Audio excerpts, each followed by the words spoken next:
dialogue. We gon' tell the truth, we ain't scared like a lot of y'all. Matters who they are, do we bow? No. Not at all. Dropping bombs on this wicked world, so it gotta fall underground. Underground dialogue. We gon' tell the truth, we ain't scared like a lot of y'all. Matters who they are, do we bow? No. Not at all. Dropping bombs on this wicked world, so it gotta fall. From the industry to the Oval Office, we expose the darkest motives of them all and disclose what the protocol is. Thinking and moving logical, stopping every maneuver possible, and apologizing for truth is not optional. We gon' help you with what you go through, reshape and mold you, and sweep over them weak lies they told you. If you living with no clue, we gon' deprogram the old you, and you get to keep your soul too. What up, man? It's your big brother K-Reno. And your boy Keystone. Man, sound like you almost forgot your name. Nah, I was doing it. Like your boy. Can you move it? Y'all are tuned in to the Underground Dialogue podcast where the name speaks for itself. Yes, sir. And in the building tonight, man, we have a couple of young brothers. I call them young, but I know they're younger than me. Yeah. That are really moving and shaking out here, not just in the music business, but just in the entrepreneurial space as well. We got my brother, A1 Empire, my brother Deon Garcia is in the building, man. But, you know, he brought some people with him. You know, I'd be remiss if I didn't introduce my brother Jay Reckless, who's in the building as well. And we'll get into all of the details of how our connection came about and get it going as well as all our other brothers in the building, and the whole family. But we here tonight, man, and I want y'all to introduce yourselves and let the people know who you are, what you got going on, and we'll get into y'all's journey. We'll start with my brother Deon. Yeah, CEO A1 Music Empire. I got a new radio station. It's being built. New Legacy Radio. I got a few movies and a few shows that I'm doing, and I'm doing a lot of interviews. So you might see me all month or all year in different podcasts and radio stations. Yeah. Go ahead, Jay. Speaking to the mic. Anyone. Yeah. Man, what's going on, everybody? It's your boy Jay Reckless with the Reckless Talk Podcast, HoustonCityBeat.com. We are the storytellers of Houston. You know, I'm all about promoting and supporting entrepreneurs, small business owners, and underground artists. Yeah.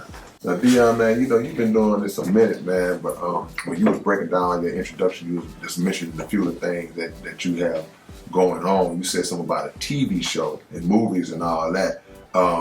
When did you get into that space? As far as I know you've been doing a lot of rap promotions and different things like that. I got into that about 2 years ago. I was doing radio. I was at Texas 101 Jams. Oh, and yeah. Me being there, I've interviewed not just rappers. I didn't want to be labeled as, I got to interview all rappers. I was comedians, actors and stuff, and directors. So I had a few directors come up on the show. I'm like, man, I need you to get in a movie and stuff. So I've been recruited, like I was in the squad with what's called Vasquez and the Deon films were in the movie, and with D. Houston Video Vixens, we just shot that one. So I mean, I got like 4 movies we've been casted to with Blackjack Films, Laylax TV, and another one with Deon Films. So we're gonna be moving this year, man. So you in the movies? Yes. I'm thinking about you. I'm thinking of putting them together. Yeah, producing them. Okay. You got any plans on jumping to that level, like putting the movie together, producing, writing, any of that? You just right now focusing on trying? Right now, I'm just trying to focus, get myself in the big screen.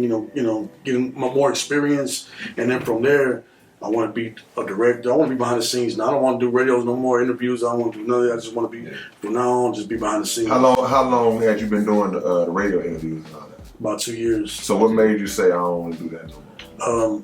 It's just something I never liked to be in. I'm 49 years old, so I grew up in an era where you take pictures and do no interviews. Yeah. Now this is what I'm doing. Yeah. You ain't gonna be able to duck that though, D. It's like that's come with the territory. Even the behind the scenes people are known these days. Things of that nature. Because I've been on your show, and you do a good job. I mean, that's why I was wondering like why you figuring like I don't want to do it too much. Yeah, it's just something I never liked. It's something I stumbled on. I started as a co-host with my boy Tomcat, and he had some problems, and he left me like, "You gonna do the show?" And I was like, "Nah, I'm let it go." And he was like, "Man, just try it." And once I tried it, I started like, I blew it up. Blew it up. Yeah. So A1 Empire, break that down to us. And how did that get started? And what all is under that umbrella? What all do you do? Okay, A1 Empire, just the name alone, it's more than a name. It's a lifestyle. Anything in life you got to do, we got to be A1. Whether you're rapping, working, doctor, mechanic, whatever you do in life, man, make sure it's A1 across the board. And empire is, I'm building. I'm building an empire for my family, and not just mine, my team as well. So it's a record label. It's a record label, Street Ties Management. I'm CEO of that as well. I manage artists. I put shows together. Promoter. I do events. I host events. I do a lot of things. You know. Who do y'all shirts? Cause that's hard right there. Oh, the shirt right here. You gotta add that one right there. There you go. I designed it, and it's something just for you tees. There you go. Yeah.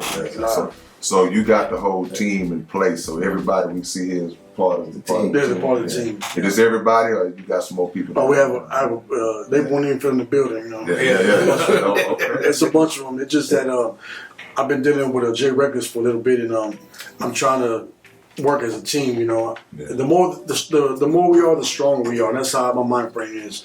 I don't care to be the big man on the team, the little man. I could be the water boy on the team. As long as we win, I'm happy. Right.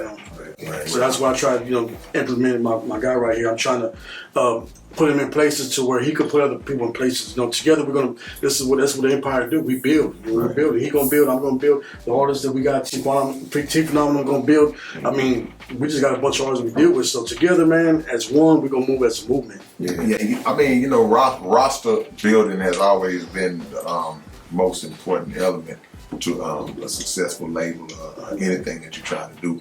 What goes into your process of making sure that you pick the right people to bring under your umbrella? Their character and their hustle. They gotta be, they gotta be about their business. I'm not gonna deal with you if you're not serious about your music, your podcast, or anything. Because I'm serious about what I do. I don't play behind it. Even disrespect. I didn't even have to snatch a rapper off a stage for disrespect because I stand on business. I'm not trying to be a tough guy, but I'm a man, at the end of the day. So disrespect, I do not play. Was it somebody on your label or just somebody else? It's another rapper. That's a crazy way to get fired. I told you to sign the contract. Don't get on stage till you sign the contract. It's another rapper, man. Just going back and forth. Ain't got mention. Exactly. But it's well that I applaud you about when you were saying you wear every hat and you willing to do every hat. People don't know how important that is as a leader to be able to do every position and be willing to do every position. Yeah, I'm basically a one-man band. I do everything myself. I quarterback the plays and put people in positions and then they do their part. There you go. They do their part.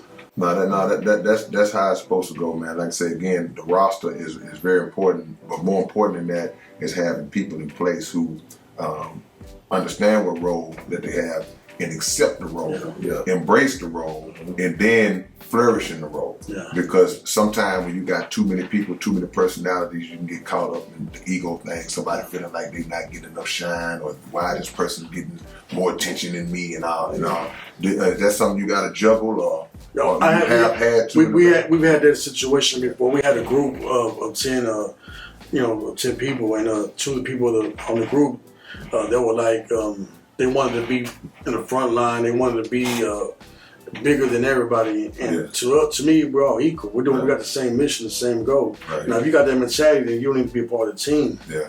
You can't put the shine before the grind. I always like to say. Because at the end of the day, I put them. What was it, about a year and a half ago? We did 100 shows. Yeah.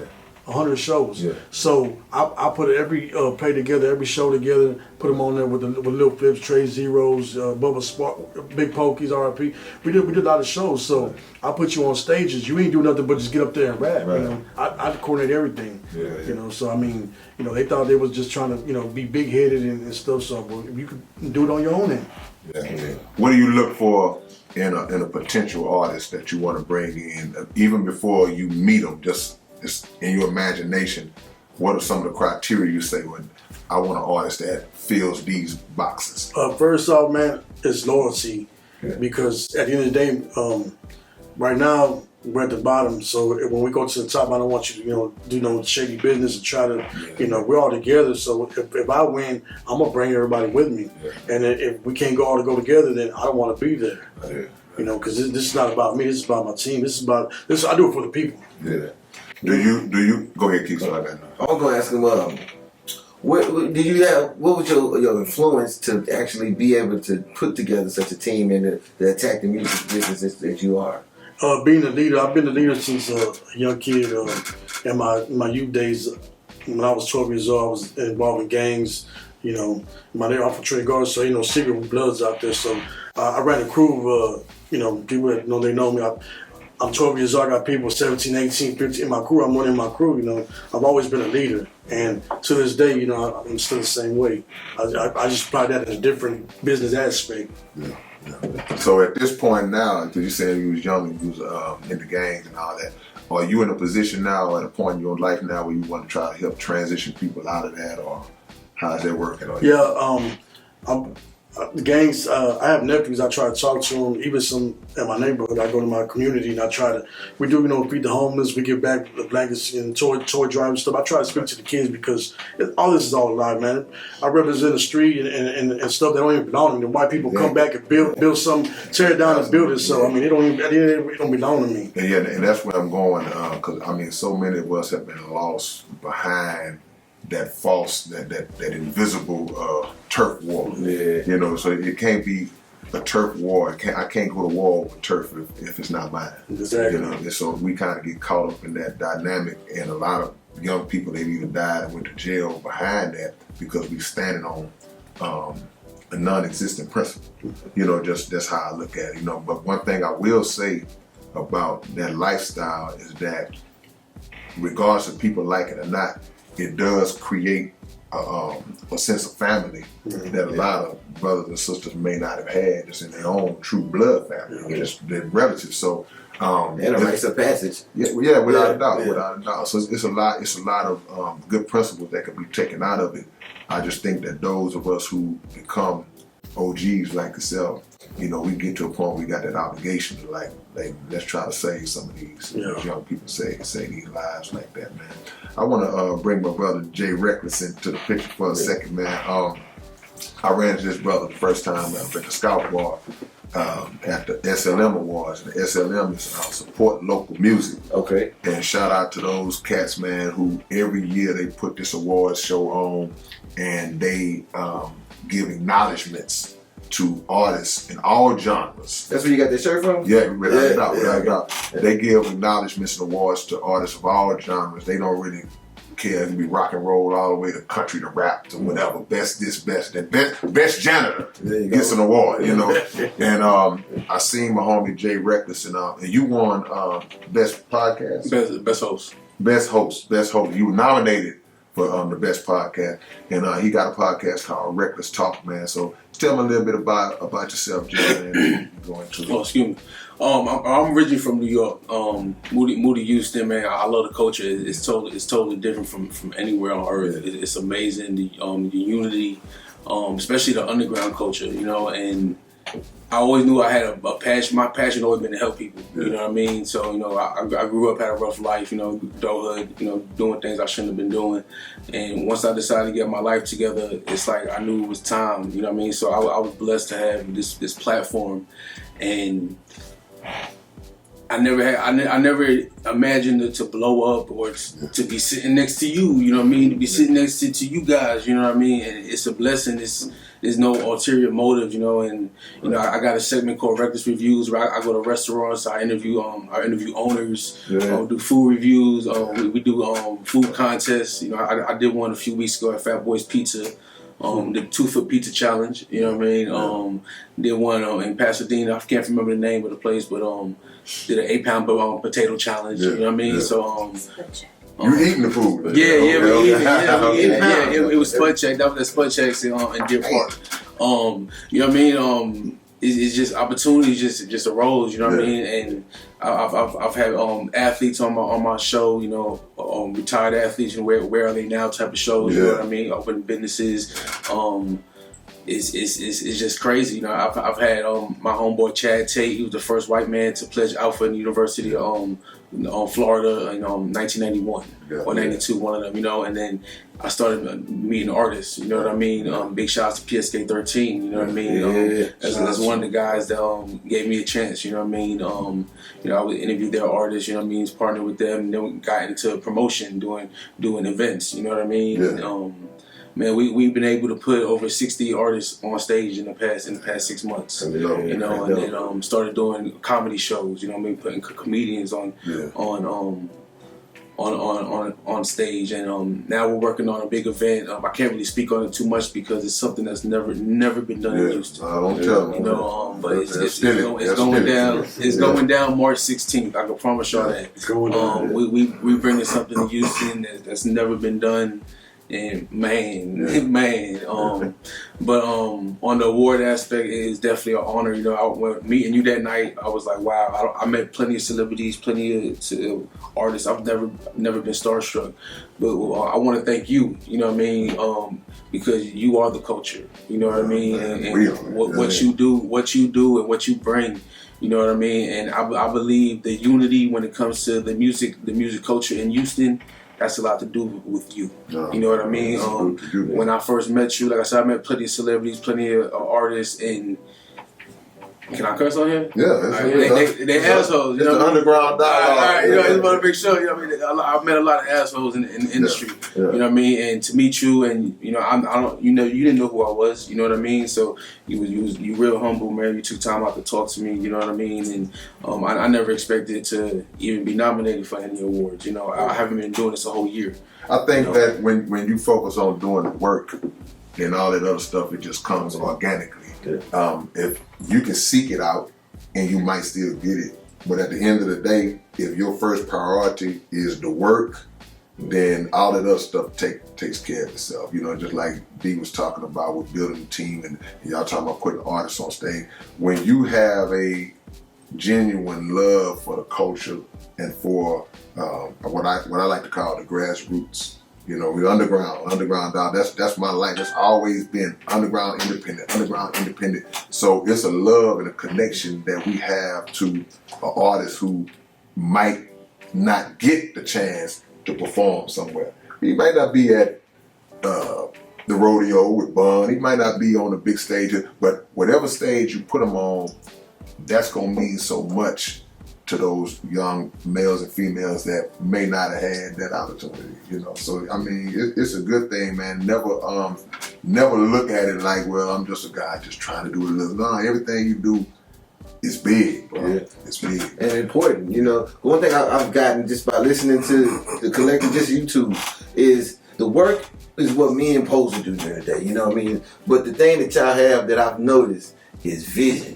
Yeah. You know, I see a lot of vision in you guys. Yes, it's one way. We doing this.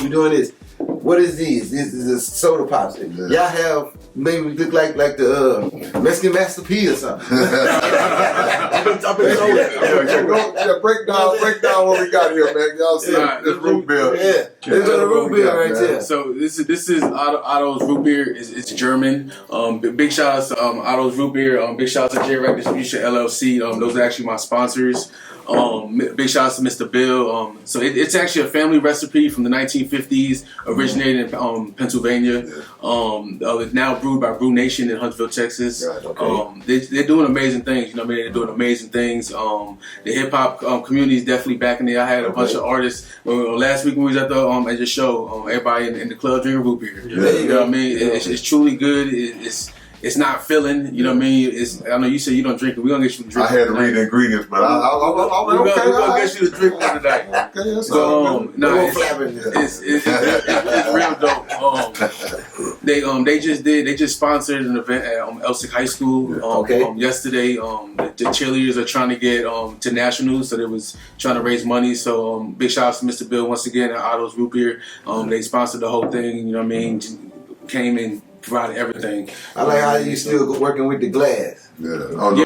They got the glass. Cool. They have 2 liters. They have kegs. Okay. You know what I mean? And they're actually working on getting cans. Because they wanted, like, for parks or baseball games or football games, can't have bottles, so they're working on cans also. And they're actually working on a beer. Okay. Now, if I wanted to grab this, or if somebody wanted to grab this, where can we go and pick this up? Man, so right now, we're trying to get them in stores in HEBs and stuff. Okay. So if you can go online on the HEB websites, and then I can go to the section where like you can ask for like where you want things sold here. I mean, put in their information, Otto's Root Beer. You can also follow them on Instagram, Otto's Root Beer.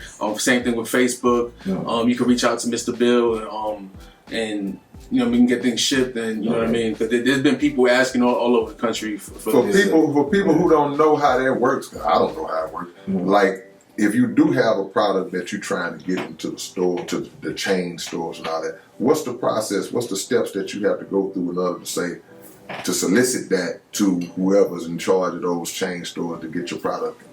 That's a good question. Yeah. That's my question too. Okay. Do you know the answer to that? Good? Yes, I do. We have what's the answer? Okay, well, come on in here and answer that. We got published author Lavonia Graham. Yes. She her book actually just got published a few months back. Love Spell. There you go. She writes poetry. This is an erotic poetry book. Erotic Well, let's introduce everybody. You know, we got knock that root beer back. They get root beer wasted. Because there's greatness in here. You know, y'all don't know my homie Deon. He had just booked me for a show like last week. You know what I'm saying? And everybody in this room was present and doing their thing. You know, wrecking the mic and everything. So let's introduce everybody. Man, this right here, man. This one of my artists, T Phenomenon, Big Booty Hunter. He a comedic artist. Okay. Go ahead, talk to him. What's up, man? It's good. I'm T Phenomenon.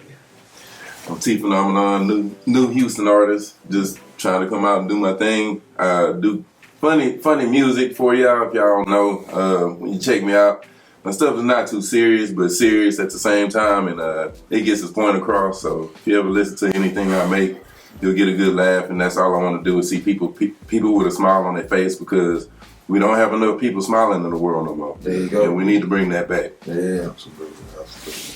Come on in there, young fella. You trying to lay back in the cut. Hold on, y'all. You feel me? Man, my name is A Real, man. I'm the youngest one. No, not no more. Not no more. I'm not the youngest one in A1 Music Empire. We got my baby brother. You know what I'm saying? I got a song with him. I got a bunch of singles with a bunch of legends dropping soon. I got one with Uncle KB from Street Military. Oh, okay. Ice White Slaughter from Cartel. Oh, man, hold up. And without a doubt, I do have one with K Reno. Oh, man. I was put on it. Hustle, From Mo Hustle. I was put on it when I was 15 at the time. Yeah. My first show I did with Big Pokey was the H-Town Bash. Yeah. Mo Hustle did put me on the song. Shout out to Mo. Definitely. And that was like the first feature I ever done. And it was cool because We need to get. I don't want to stop. We need to get that song on the podcast so we can play it in rotation. Man, hold up. Yeah. But Steady thinking. Yeah. The vision. That's it. Definitely. But I'm happy to be here. You know what I'm saying? And y'all just watch out for me because I'm gonna take over. Okay. I promise. Look. Okay, we're gonna bring the queen in. There you go. We're gonna break it down. So. So I'm Lavonia Graham again. I'm a published author. I'm also an educator. Been in education for about 25 years now. My first book has been published. It's a 3-book deal that I received, and so it's an ebook right now. Y'all can go find it on Bookleaf Publishing. It's called Love Spell. It is erotic poetry, so if you squeamish, read it anyway. Yeah. It might help. It's free to people. And other stuff. Babies will be made.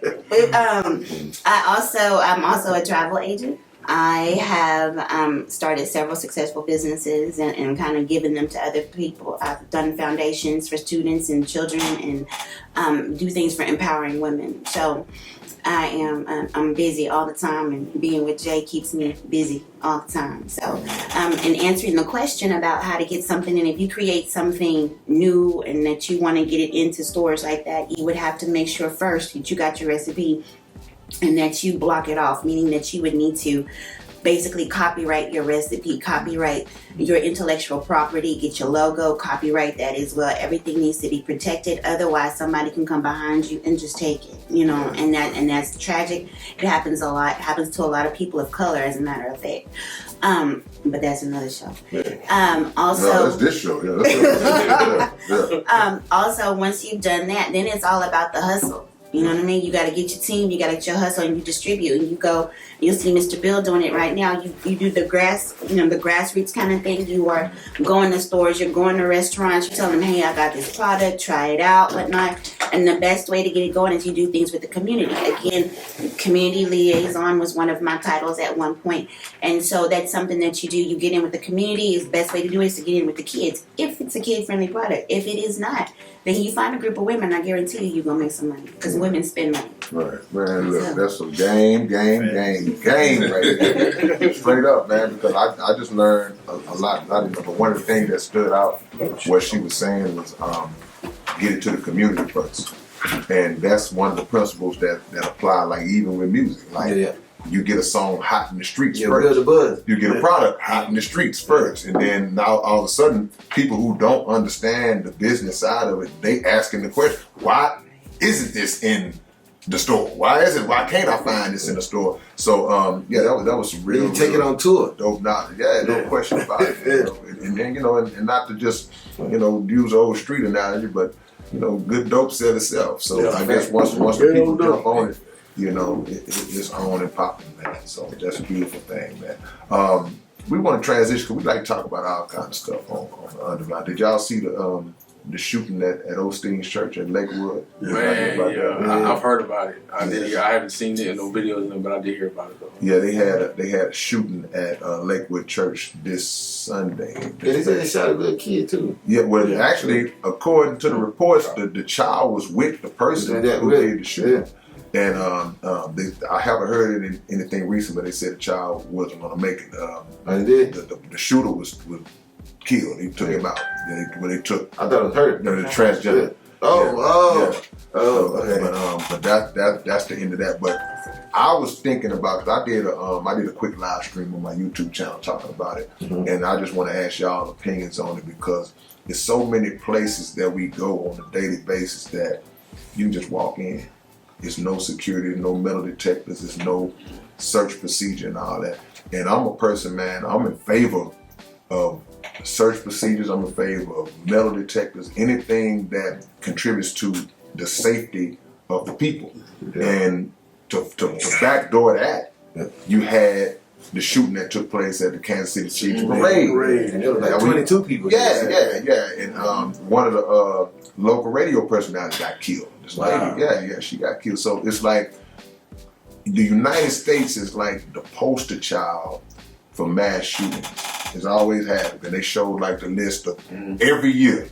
Like you see every year Michael Jordan leading the league and scoring. It's like every year the United States is leading the world when it comes to those kind of mass shootings. Here we are in February, they already have 49 mass shootings in the United States. And the mass shootings classified anything 4 people or more getting shot in one place at one time. Yeah. So what are y'all's views on like security measures and things that could probably be done to kind of curtail or even prevent those kind of situations from popping off? I'll let everybody take a shot at it. You go, Jay. Oh man. So like I definitely agree with you. I definitely agree that we need to, on metal detectors, security, when it comes to going places. But at the same time, I'm very big on our rights, our amendment rights. Yeah. You know what I mean? So you're a gun guy. Ain't nothing wrong with that. Yeah. Because my thing at the end of the day, they want to stop us from having guns and this and that, but you can stop the good guys, the good citizens from having guns, but them guys out there running the streets, they ain't about to take their guns. Yeah, why do you think he went from New York to Texas? So why unarm the good guys when we got people out there? You know what I mean? Like, so yeah, I'm definitely.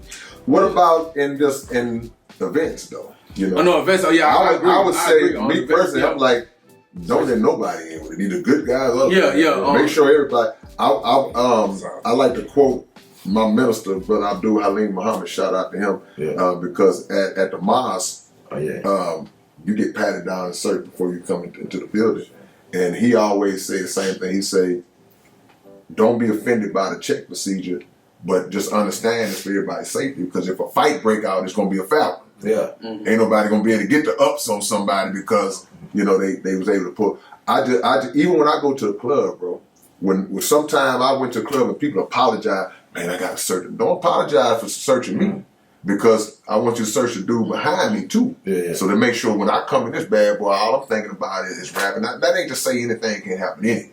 We know that. Yeah. But you want to do everything you can to decrease and lessen the chances, because it's not just us in there. Mm-hmm. You know, you might have your baby there with you that day, like at the parade or whatever. It's like it's always something going on. And I don't get into the. I've had conversations and debates about the whole gun thing. We'll probably do a whole show about that at some point.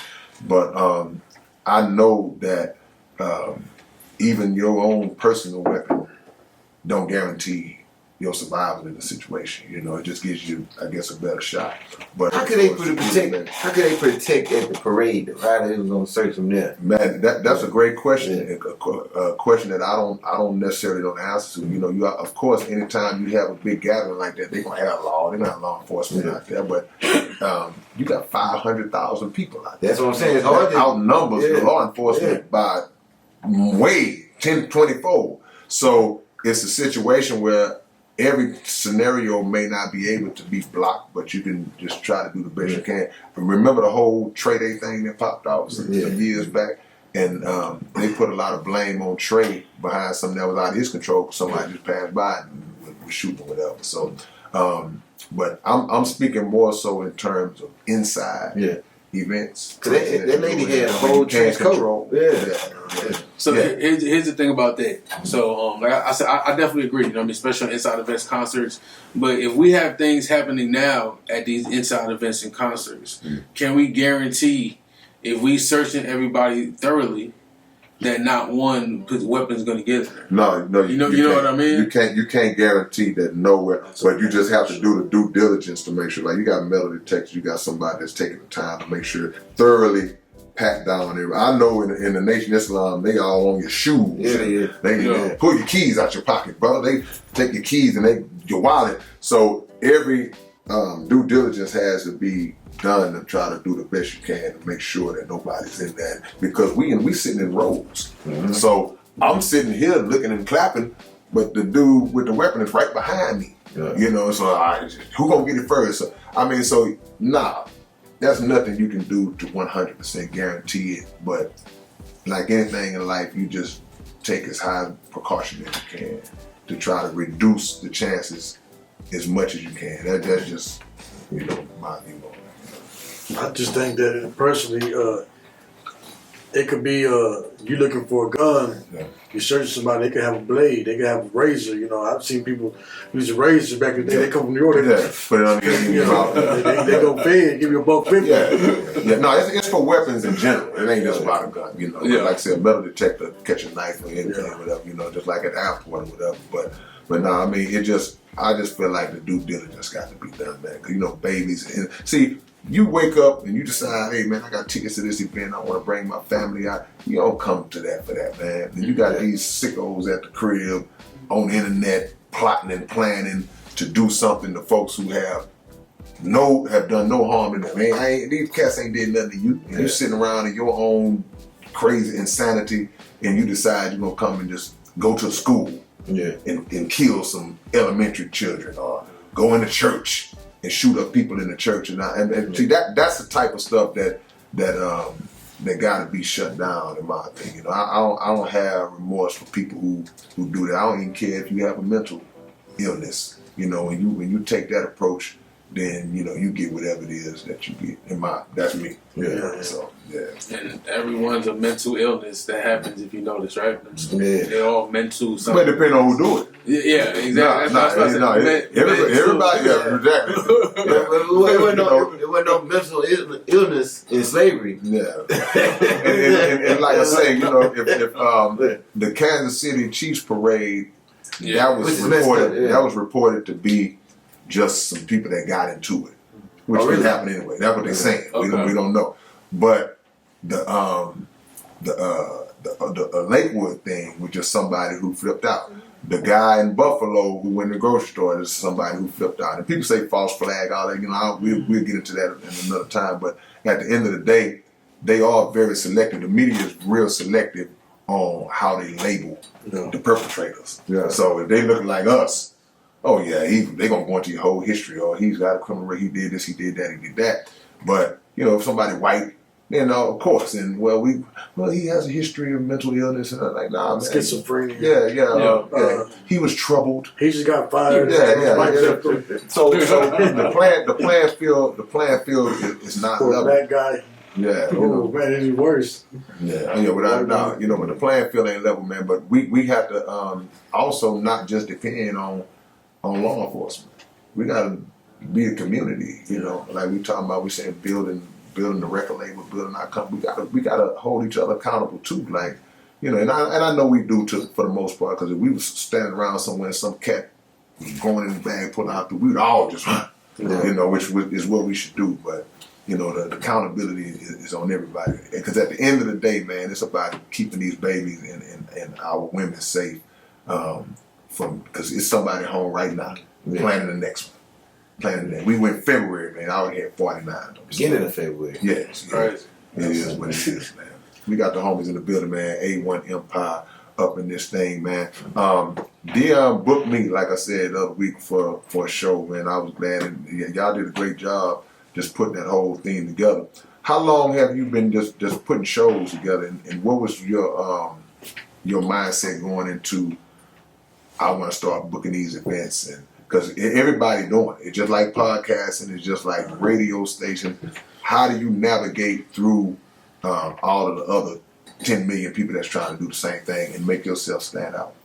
It's promoting yourself. I try to promote myself in a different light. I stand on business, so me for a little bit, so I ain't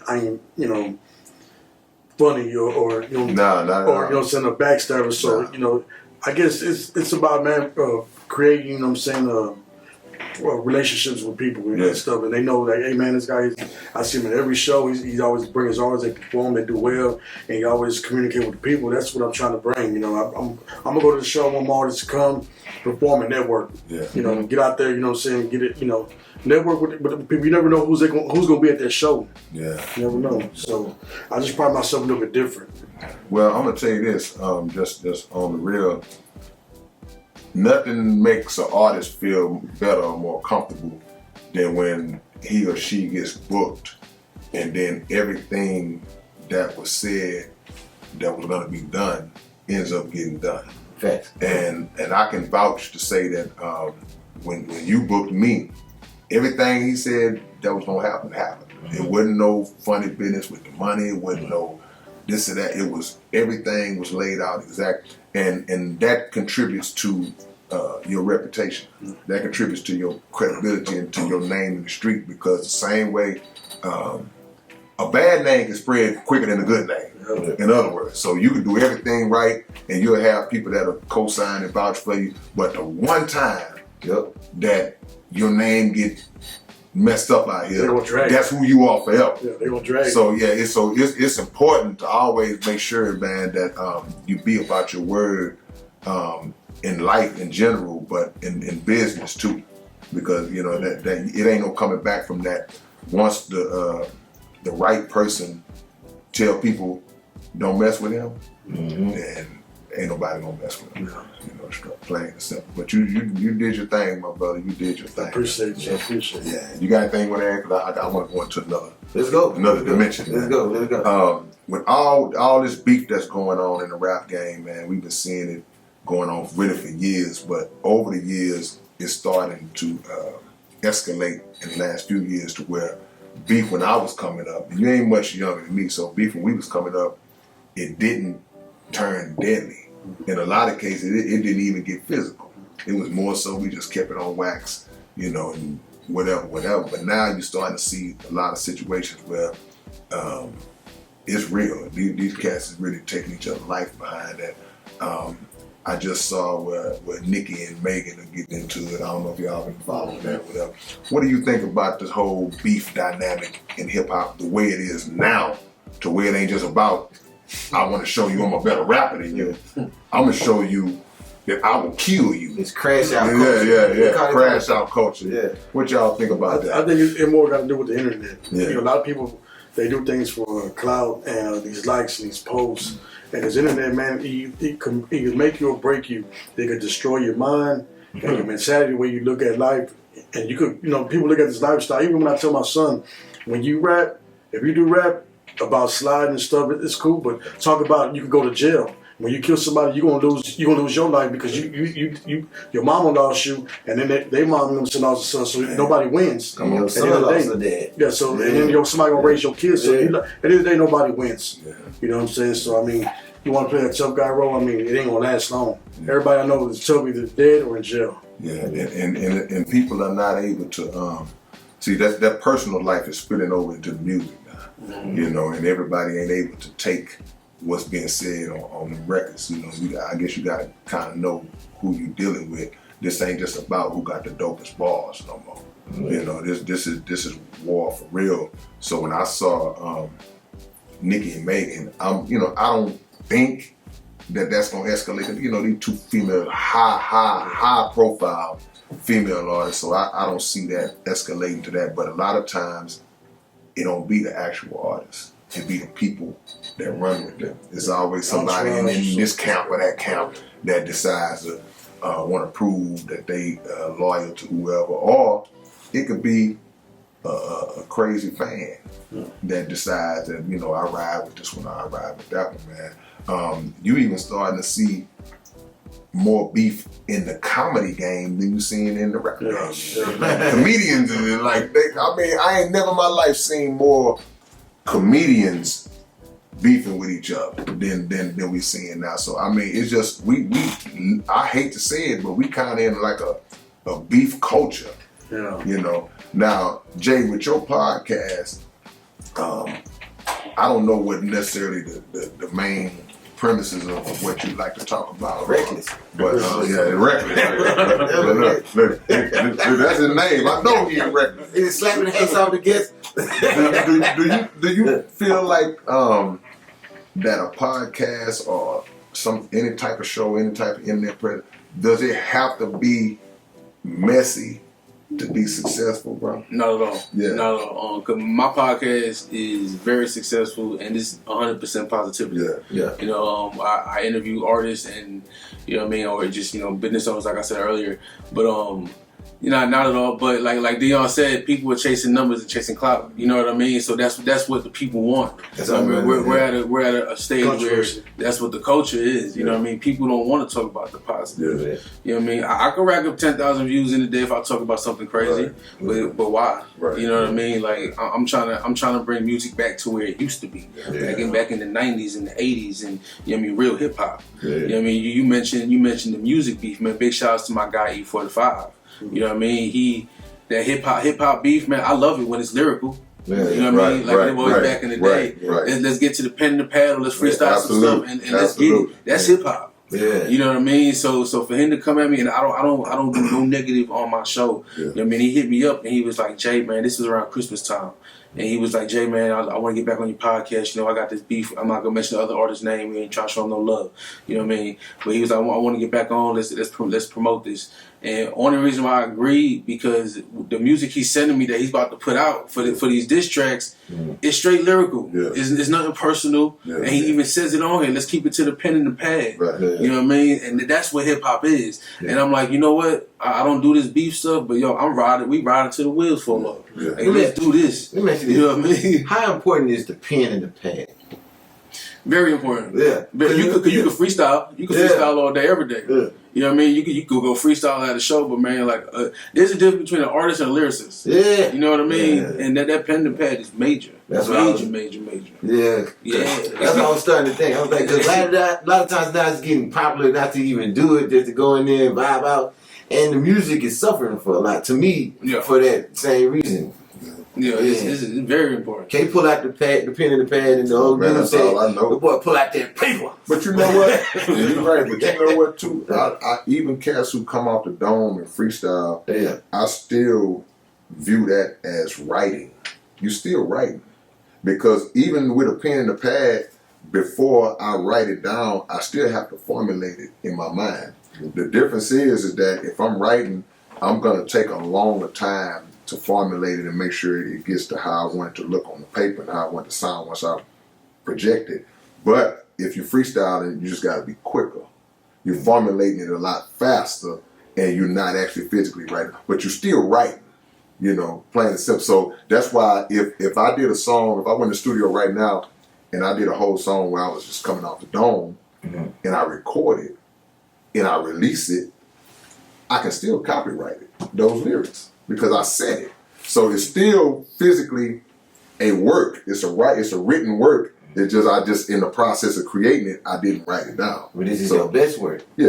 Huh? But this is your best work. It depends on who's doing it. Yeah. Because I'm not a strong freestyle. I'm not a strong off the dome rap. I do it and have fun and it's cool. But my strength is writing. But I know people who come off the dome. We done set ESG done set in this seat. We done interviewed all kinds of guys who can come off the dome so good that you got to act.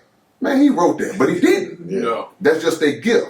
You know, some people had that natural ability to actually spit the way that a guy would write. Sometimes, in some cases, some dudes can come off the dome better than a dude can write. Yeah. So it's all about what your gift is. But as an artist, I think you should always lean towards your strength. Don't try to get outside. If I can't shoot threes like Steph, I don't need to be out there trying to launch 50 threes, and I don't need to do that. I need to. My game is in the post. Play your game and maximize what you blessed to do. But yeah, to your point about the beefing, man. If guys weren't so sensitive to where even if somebody's getting the better of you, then you decide now, I want to escalate it and make it physical. I want to take it to the streets. Like, man, bro, just take your loss. But the other side to that is sometimes those beefs don't have nothing to do with hip hop. It did start in the street. We just happened to rap. So now we translating that out into. So that's when it gets messy, man. But you know, and it's hard to regulate that. It's hard to tell an artist who is really a street dude. Hey man, y'all, this ain't hip hop. They ain't caring about this being hip hop or not. It's like I'm finna put this message out. I'm gonna say what I want to say, and you know, but guys is getting indicted. Guys are crashing out, going on Vlad, telling all the giving all the information to the snake man, and he getting people incriminated and all that, or they self-incriminated. So it's just a different kind of game. The culture, the game is a lot different now, man. You know? It's a lot different because nowadays you got people that when somebody come at them, they'll go home and cuss the hell out their phone. You piece of nigga, I'm gonna come and find you, and then upload it. And it's weird that that's how it is because back in my day, you had to approach somebody and you always know, they can go how it go. Right. But they don't have that because they say tell in their room, in their backyard, or whatever they want to do. Or they think they are. Because you're not always, you know, you gotta be, man, it's not hard for people to track you down if they really want to track you down because a lot of times it'll be somebody that you thought was with you that gave your location or told them where you're gonna be at.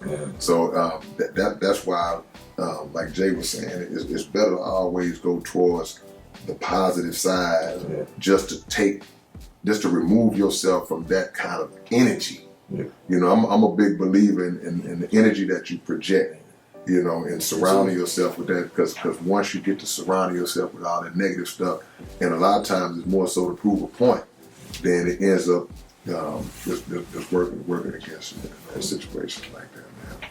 We got my brother Deon, my brother Jay Records in the building, man. A1 Empire is in the building. What y'all working on? Anything, any projects, anything y'all got going on? What's coming out? What can we look for? Because it's early. We're still early 2020. We still got my son A Real's album we're finna drop, so we're working. I ain't know A Real your son. I ain't know. So yeah. Okay, all right. Yeah, it's my son. So it's the same as with him. We're about to. You have hair like him back in the day, or? I used to have braids.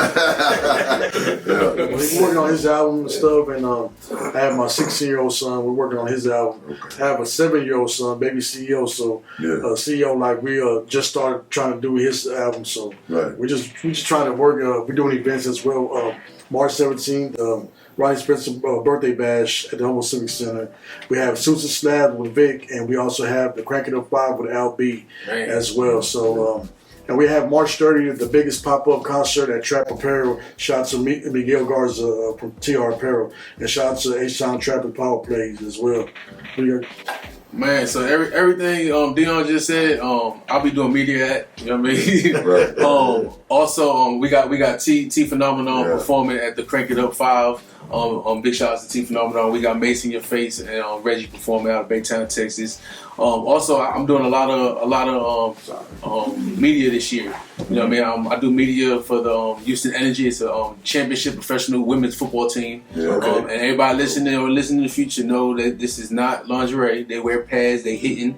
You know what I mean? So big shout outs to them. So I'll be traveling all season with them. We got a game in Cali this year also. And also big shout outs to the Dirtbag organization. It's a Little League football, Little League baseball select team. You know what I mean? So I do media with them, and then I plan on doing another 5 or 6 events, hip hop events, comedy events. We're starting to incorporate comedy and hip hop also. So we'll get an artist on stage to open up. You know, while everybody's getting ready for the show. Get a comedian or 2 on there, and then throw another artist up there, let them throw a track. You know what I mean? And then just trying to do a bunch of different things and incorporate a bunch of different things. No, that's dope, man. And Deon is talking about working with his sons. You know, it just flashback to me because when I first came to the game, you know, my dad was financing my project, you know, doing everything. We created record label and all that. So that's a good thing to hear that you. Well, let me ask you this. Let me start some mess with you. So, are you working with your sons because, hey, they're my sons and I just want to help them out, or is it the talent? If they didn't have the talent, would you say, I don't care if you're my son or not? Okay, that's the funny thing you said, because I told a story. He was 14 years old, about to be 15. He said, Dad, I want to be a rapper. Yeah. I'm like, you want a rapper? He said, yeah, I want to rap. I've been writing. Yeah. I was watching my show, Love and Hip Hop Atlanta. Yeah. So I was like, man, go wait till my show finished. So he's like, nah, I want to. I said, man, look, it better be good because I'm starting my show. So I started my show. I heard him. I just no response. Don't lie. The second time I was like, you trash, man. Get out here. Yeah. So Man. hey, I had to be honest. I'm an honest person. I said, man, you know what, you trash. You know, so you dumpster juice, man. I'm mad you wasting my time. I'm really watching the show. Yeah. So I'm watching my show. I know he's in his feelings in his room, you know. So 3 months down the line, I'm watching the same show. I'm on the couch. I'm watching the show. He come over there. I said, man, if you don't get out my face with that stuff, man, I ain't trying to hear that shit, man. I've been working. Let me hear something. So I paused. I said, look, I'm pausing my show. It better be good. I said, man, you all right. Second bird, you know, he kept on going. He spit, you know, a couple things, a couple raps. I was like, you know what? Turn my show off, man. It's time to talk now. Yeah. I said, are you ready? Yeah. So I created everything really for him. Right. The record label and the management company, because I didn't want nobody to do him any kind of way. Right. So I did everything myself, you know, when it got, you know, saying my DBA, turned into LLC, got my management company, you know, as well. So I said, you know what? I'm going to take care of everything. So I got street ties to the streets. So I said, you know what? Because I grew up with Trinity Gone Cartel, a lot of rap, a lot of people. Right. So I said, you know what? I'm going to use my street ties. And that's what I've been doing. I'm using my street ties, you know, to help him out as well. Yeah. So, but he been holding his own. He ain't just, you know, he got some stuff. He's good. Yeah. Well, on the cool, the fact that 2 things, I'm commending you and I'm commending you for being honest with him. You know, and telling him if it was trash. But also to commend you because that could have broke you. And your dad say, oh, man, get out of here from the garden, bro.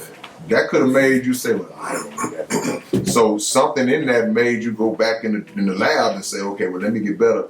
And then still had the courage to come back to the next time and interrupt Love and Hip Hop again. Yeah.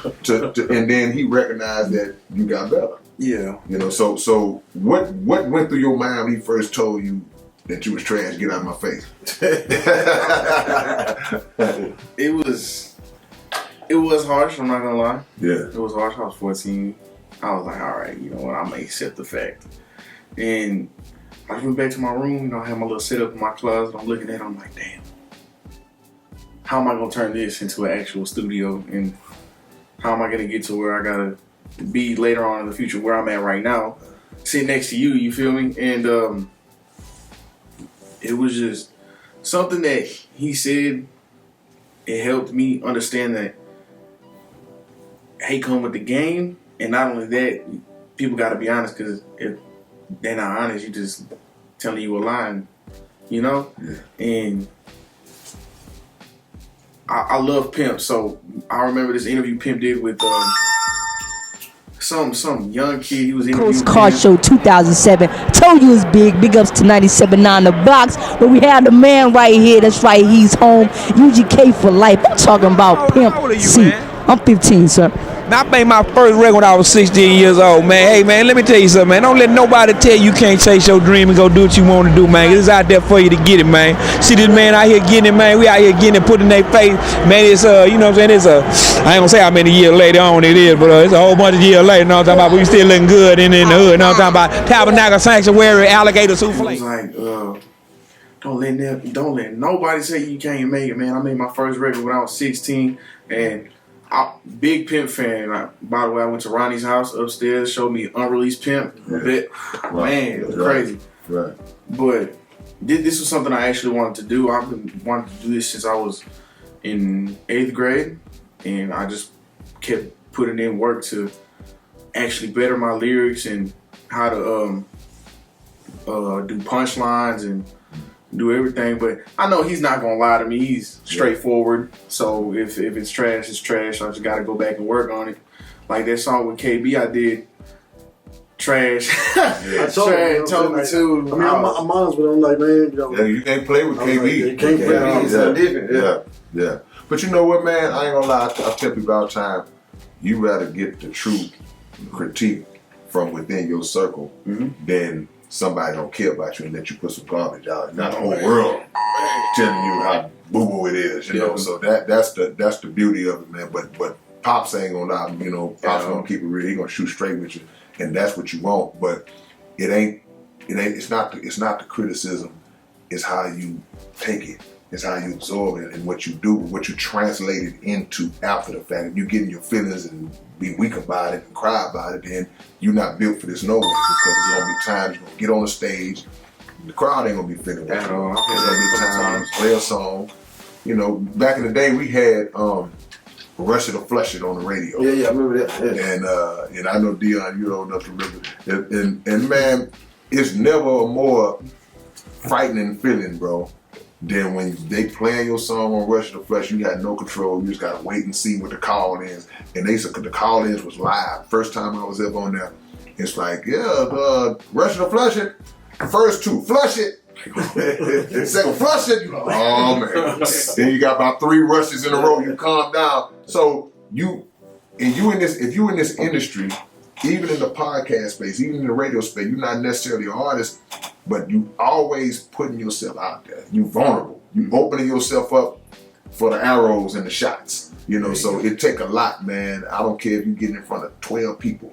It take a lot to get on that stage and do what you do, because, you know, like you said, it's gonna be people that know how dope you are and they're gonna still say it's trash, because that's just what they got in them. Mm-hmm. So, you know, you just gotta get yourself to a point where you know it ain't no doubt how great you are, and then it's not gonna matter what somebody say. And then you learn the difference between somebody that's telling you something out of love and they just talking bad about you, man.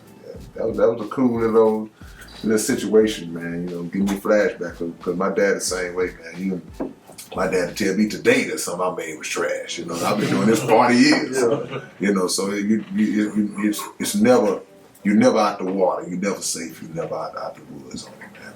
Anything else y'all got going on? I heard you promote shows. Anything, Jay? You got anything going on? Man, all artists tap in, man. Find me on Facebook, Jay Reckless. Find me on YouTube, the Reckless Talk Podcast. You can find my episodes at UCCityBeat.com. Reckless Talk 718 on Instagram. Also, I'm live. I do 42 lives a month on YouTube Music, and Facebook. That's just my mixes. That's a lot, bro. That's just mixes. That's not including interviews. I do like 12 to 15 interviews a month. Yeah. But I do my mixes Monday through Friday from 6 a.m. to 7 to 8 a.m. and then from 4 p.m. to 6 p.m. Monday, Wednesdays, and Fridays. Everybody send me your music. I mean, music. We get you in rotation. But like I tell you, if it's trash, When people watching and people listening, they gonna tell me to turn it off. You know what I mean? Like you said, you rushing, you know what I mean? So, but yeah, that's my thing. Send me your music, man, and let's get you in rotation. Yeah, it gotta be A1 for real. Let's get you in rotation and let's get your music heard. And on A real quick, man, this cat is fire. Yeah. This cat is fire for real. Been rocking with his music for a minute. We had the last event we had was T's birthday, T Phenomenon Big Booty birthday bash a few weeks ago. I booked him, had him open the show. Well, first we had my wife open the show, you know what I mean, with her poetry. You know what I mean, had me sweating. But and then A-Real opened, you know what I mean, and I had high expectations for him, you know what I mean? High expectations, and he blew my expectations out the water. You know what I mean? So big shout outs to him, man. Just stop losing your breath. But other than that, man, he's amazing. He has a high ceiling. Same with T. You say he losing his breath? Yeah. Well, that mean he rapping for real. Straight up. Boy's a beast with it. I'd rather see a dude on stage just struggling to get through it, but he actually rapping than some dude low-key lip syncing or depending on the vocal track that's already on there to carry. So I respect it, man. I give credit. He definitely a beast. He definitely, I mean, KB was doing that on the CD. Bro, you can hear. You know, we from an era, man. You had to rap for real. When the first time, not the first time, but I went overseas. I went to Australia and did some shows back in the days. And the guy said, he asked me on the phone before I even came out there, said, "Hey man, do you rap over your vocals?" I said, "Nah, man." I started getting like mad because I'm thinking he was asking me to rap over my vocals. He said, No, that's good. I'm asking you that because, you know, if you come over here and you rap over your vocals, they're gonna boo you. So he said, I'm making sure you don't do that. And I was like, oh, okay, yeah, we good. We're on the same page because they want to hear you rap. Yeah. I can listen to the CD if I just want to hear what's going on the actual song. I want to see if that song you were spitting in tongues. I want to see if you can do that in real life. You know, so that goes a long way. I try to encourage performers all the time. Rap live. You know, try not to rap over your vocals. I know a lot of people start off like that. I know people that do it, but it makes a difference to the audience. They can hear it better. They can hear you clearer when you actually rapping them vocals, and it's more impressive because they seeing, oh, that dude, he really spitting. It go a long way, man. It go a long way.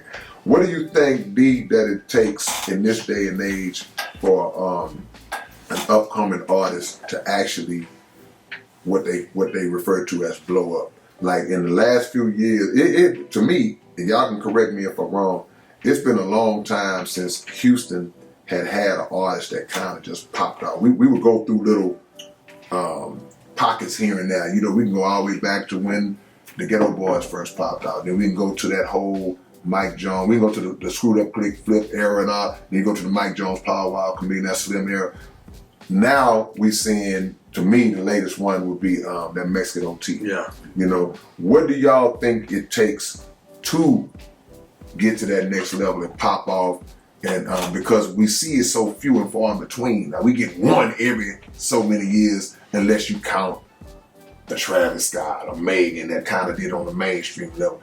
How did that independent artist pop off? I think consistency. I think hard work and consistency, because that man right there, if you go back and research him, he was doing videos on his phone. He would stay dropping something. Yeah. So I mean, eventually, you know, if you're in my face, I never met you. If I see you 3 times, I know you.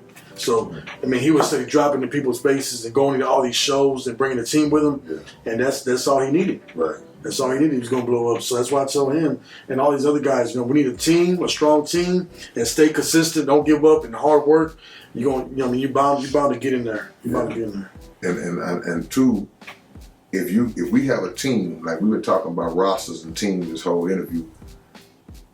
If I'm a rapper, and Keister is a rapper, Jay is a rapper, A-Real's a rapper, T Phenomenon, but if T Phenomenon is the one who seemed to be standing out and popping out, we should all rally behind him. I can't be jealous. Oh man, I was on the label before him. You signed me 2 years ago. You just signed him 6 months ago. Why he Why should I get out there and put his posters up now? Yeah. You know, that's a lost thing. Go ahead, Jim. But it's also up to that artist to not be the big headed one and give to love back to where he got it from. You know, like if I was to blow up bigger than anybody in here, you know, all of y'all coming with me. Come on. It's not just me by myself. Y'all helping me do this. Yeah. So I'm gonna make sure y'all come up with me regardless of what it is, you know, like that. And that we have to instill that to the artists too, because some artists don't have that narrow thinking like that. They just one-minded like themselves, and like it may get them somewhere because their music might be somewhere, but it's not gonna get them anywhere further in life. It can change. That's right. That little taste of success it's an addictive drug that if you don't process it right, it's all over. Yeah. What do you think that it takes? You know, even if you may not be there yet, what do you think you have to do to get to that next level? More like Pop said, number one is consistency. I feel like that's a strong point in trying to get where you want to be. Not only that, definitely your lyricism. You know, you could have like a whack song, but like the hook is catchy, people gonna catch on to it. So as long as you got that one hook right there, like Mexicano's, he had that Johnny Dang song. Yeah. That was like his most popular one before. I think it was Cowboy Killer, but everybody knew Johnny Dang. They still bumping it on the radio because the hook catchy. Now his verse ain't. I'm not hating, but the verse is cool. Yeah. But Paul Wall stood out more than both him and Drody. So, but the hook was catchy, so everybody still bumping it. But I feel like consistency, catchy hooks, and definitely, I feel like people should incorporate more double entendres in the rhymes and stuff. You know, but definitely those are some strong points in trying to get where you got to go. I 100% agree. You got to be different. It's a million rappers. What are you going to do to separate yourself from the pack and be somebody that, okay, now I heard all them, but that dude right there, that was the guy that I'm driving home thinking about, you know, because a lot of artists that can really rap, they will, I don't like to use the term dumb themselves down, but they will kind of pull back on the actual skill level that they had in order to make that simple, catchy song just to get out there. Then they'll show their real hand, man. Yeah. But hey, man, it's been a pleasure chopping it up with y'all brothers, man, and sister. And we looking forward to seeing y'all grow, because one thing about the city, I think we need another label presence in this city. You know, Houston has always been the home of the independent record labels. When you go all the way back to the Rapper Lots and Big Time Beatbox, yeah, all you can go. The list goes on and on. Swisher House and everybody. But lately, in the last few years, you don't see that record label presence like we used to have. And I don't think that it have to be over. I don't think it's just dead like that. I think that people have just doing so many other different things, and people are transitioning to a lot of the original labels. Guys are transitioning into other things. They're not really focusing on the music no more. But what that does to me, that opens up a space, a door for A1 Empire, for whoever else wants to try to get in and fill that void, because we need that. People rally behind artists, but they also rally behind movements and labels and logos, and so you become identifiable by those things, and if the music is good, then everybody be around here wondering where A1 here and A1 this and A1 that, man. You know, just like we talked about Master P. It's gonna happen one day. Yeah, okay. Before we close, man, I just want to touch on what you were talking about. What does it take for artists, you know, to get out there? Yeah. I want to touch it on the aspect of our industry, what we do as podcasters, as radio personalities. Let's stop playing favoritism. Let's keep it real. Come on, man. There's so many artists out here. I've been saying this forever. Mason Your Face and Rich out of Baytown, Texas. There's no reason why they're not on no big radar. Let's keep it real. It pisses me off. Okay. Let's stop playing favoritism. Tell it. If you doing this for the music and for the culture and there's no ulterior motive, stop playing favoritism. But a lot of times it is ulterior motive. And that's the money. problem. And that's the problem. Like you say, the Influence, favoritism, or emotion, hate. Man, it's all kind of things. So the artists that you mentioned, the platforms that do represent that organic, that realness, they have to rally behind him and bring more attention. Because it's different now.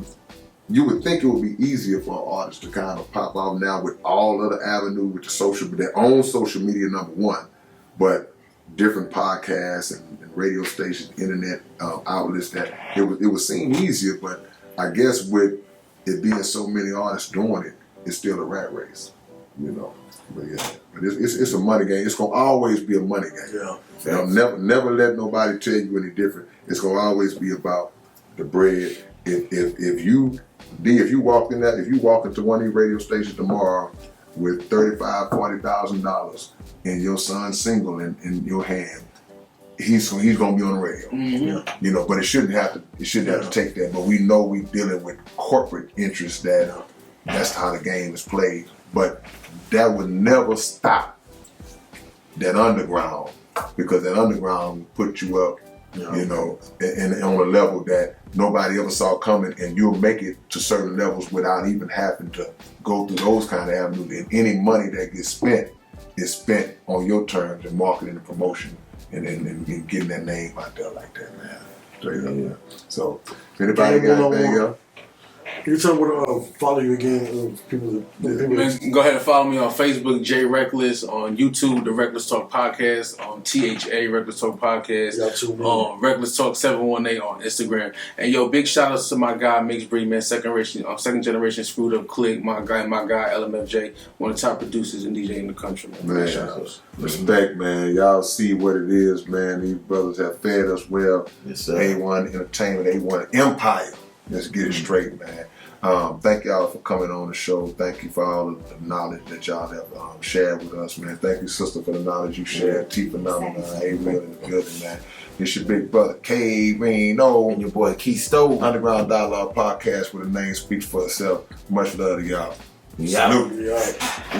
What's up, man? It's your big brother, K-Reno. And check this out, man. The Underground Dialogue Podcast is offering advertising opportunities, man. You can promote your business. You can promote your video, your song, whatever it is that you have, man. Reach out to us if you're interested in promoting on the Underground Dialogue Podcast. All you got to do is email us at undergrounddialoguepodcast@gmail.com. Get it. And man, look, we got some merch that's gonna blow y'all mind. It's gonna blow y'all. When y'all see the merch, y'all gonna be wanting to just dive through the screen. We got some coming for you, man. We building, man. We building. So watch that as we grow. Already.